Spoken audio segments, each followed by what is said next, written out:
Se seguirá debatiendo en el ámbito del Congreso de la Nación el tema sobre la muerte digna, Andrés Klipan. Sí, mientras tanto nosotros lo debatimos aquí, anticipándonos a lo que va a pasar en el recinto. Si les parece, compartimos la segunda parte del informe.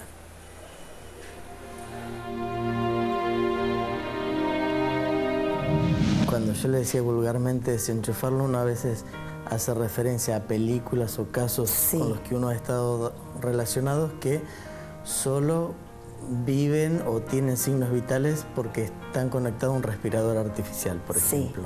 En esos casos, si el paciente expresó su voluntad de no llegar a esa situación, ¿qué pasa? Debería desconectarse.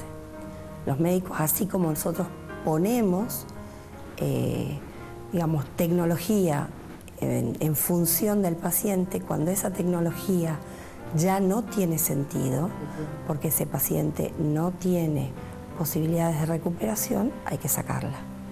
Es indigno para el paciente y es una obligación del médico evaluar y no quedarse en el no lo saco porque creo que lo estoy matando, porque no es así. Lo está matando en todo caso la enfermedad subyacente, pero no el acto médico de retirar un respirador. Probablemente el cáncer sea la enfermedad, digamos, que tiene el periodo terminal, que se llama terminal cuando el paciente tiene un pronóstico de sobrevida menor a 6 meses, bastante más claro que en otras patologías, porque es relativamente previsible la última fase de los pacientes. Mientras el paciente esté lúcido, las directivas anticipadas no cuentan, porque siempre cuenta la voz del paciente. Si el paciente pierde la conciencia, nosotros vamos a revisar el documento de directivas anticipadas a ver qué dijo. En América Latina, Uruguay fue pionero con la sanción de la Ley de Voluntad Anticipada. En nuestro país, una ley complementaria a la actual, denominada Proyecto Muerte Digna, fue debatida durante 5 horas en la Cámara de Diputados, pero aún espera ser tratada en la Cámara Alta para transformarse en ley. Este proyecto de ley es muy discutido por legisladores, religiosos y los propios médicos que deben aplicarla.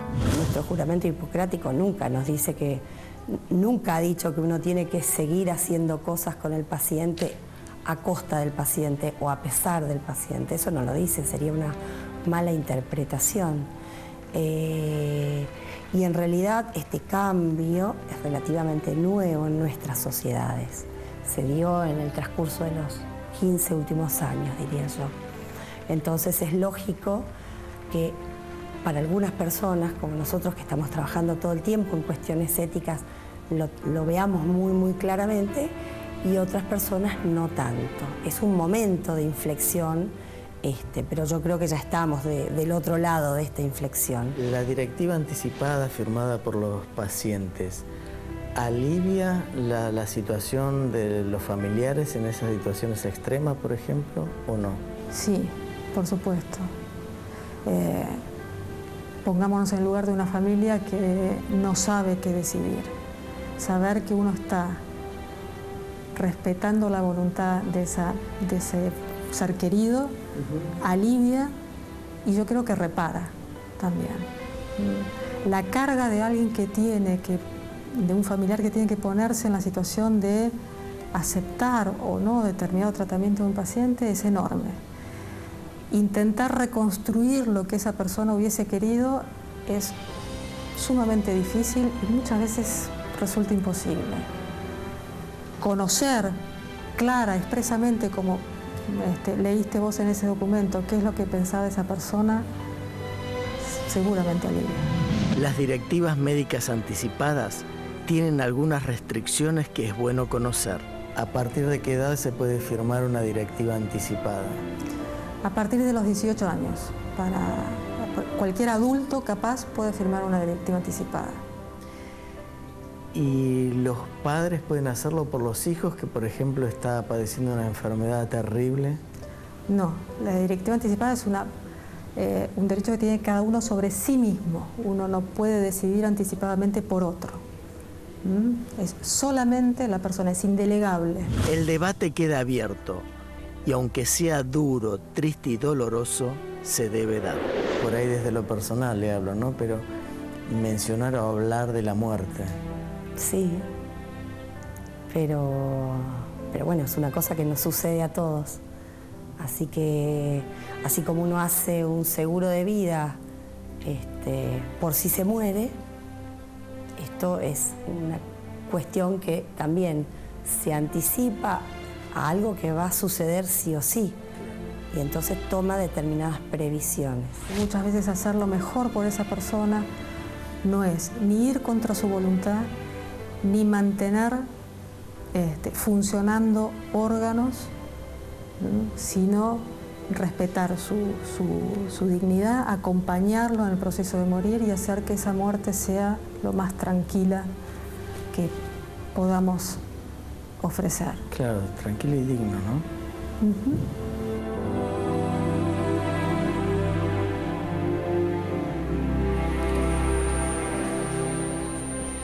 Dos cosas que me parecen importantes un poquito para rematar el tema. Fuimos a ver a estas profesionales del Hospital Italiano porque es el primer lugar que se comenzó a prestar este servicio, pero en cualquier hospital está habilitado para esto, siempre y cuando uno haya hecho una exposición ante un escribano público, por lo cual hay que pagar, creo que 1.000 pesos según te cobre el escribano. Aquí en los hospitales que tienen estos comités de bioética es gratuito y ya queda incorporado a la historia clínica, ¿no? Claro. Bueno, estamos con Susana Bustamante, es la mamá de Melina González. Ella había pedido al Comité de Bioética del Hospital Garrahan que se le suministrase sedación y después, bueno, falleció el 1 de marzo, ¿no es cierto?, del año pasado.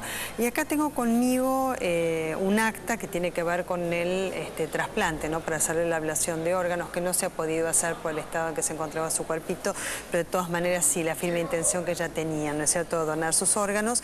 Y por otra parte también la copia, manifestación de Melina Susana González, que es una escritura, que como vos das cuenta se hace a través de una escritura. Sí. Te la acerco también. Lo que hay que decir de Melina, que gracias un poco a la lucha de ella y de su mamá, el Congreso de la Nación, nuestro Congreso, empezó a tratar el tema. Claro. Porque hasta ahora parecía que estaba vedado. Sí, sí, sí, no había debate y era un debate necesario. No. Pero esto lo deja en constancia la propia Melina, tu hija, ¿no es cierto?, que, bueno, toma estado público esta grabación que vamos a escuchar ahora de parte de la propia Melina con sus 19 años, que había pedido ser sedada y, como les decía, el Comité de Bioética del Hospital Garrahan es quien admite este pedido de Melina, pero te pidió a vos que después de su muerte se conociese y tomase estado público. Melina pedía dejar sentado precedentes para ayudar otros casos como el de ella. Era muy solidaria. La vamos a escuchar. Pido que me respeten en mi dignidad. Necesito que me duerma. Pido que me duerma. Porque estoy viviendo un calvario. Porque yo pienso, ¿no? Si hay dignidad para vivir, yo quiero mi dignidad para morir.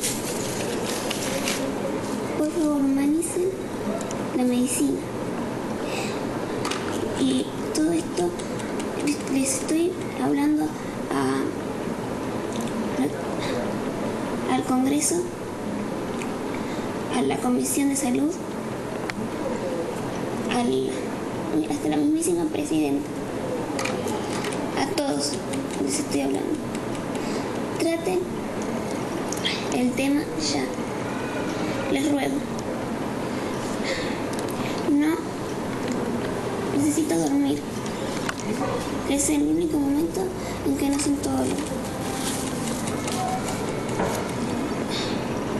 Si hay vacío legal, trabajen ya. Trabajen el tema a quien les corresponda. No hay más. ¿Qué día fue cuando grabó esto, Susana, tu hija? Por el mes de febrero, los primeros días del mes de febrero. Los médicos, cuando ella le pidió que la hagan entrar en un sueño lo suficientemente profundo para no sentir dolor, porque se había agotado de sufrir física y psíquicamente, los médicos le respondieron que no, que era imposible lo que ella pedía, porque había vacíos legales, porque le dijeron un montón de trabas. Melina les respondió que lo que ellos le decían era un imposible, un no, que imposible era la palabra donde se escudan los hombres cobardes para no hacer nada, que imposible era que el hombre llegara a la luna y sin embargo lo logró, que para ella no había imposibles. Entonces los médicos a los días le dieron una sedación de respiro, que se llama, simplemente la dormían un poquito más profundo. Dijeron que era por 48 horas que la iban a dormir. Solamente lograron dormir la Melina 6 horas y Melina se despertó y pidió que llamara a la hermana, que pidiera a la filmadora, que grabaran. Se despertó con mucho empuje después de haber dormido 6 horitas y dijo, bueno, yo voy a cumplir un sueño. Dejar precedentes y ayudar a las muchas Melinas. 4 puntos pidió. ¿Podemos Sí. detallarlo después de los Sí, títulos? sí, sí. Así desarrollamos bien el tema. Sí, sí. Gracias.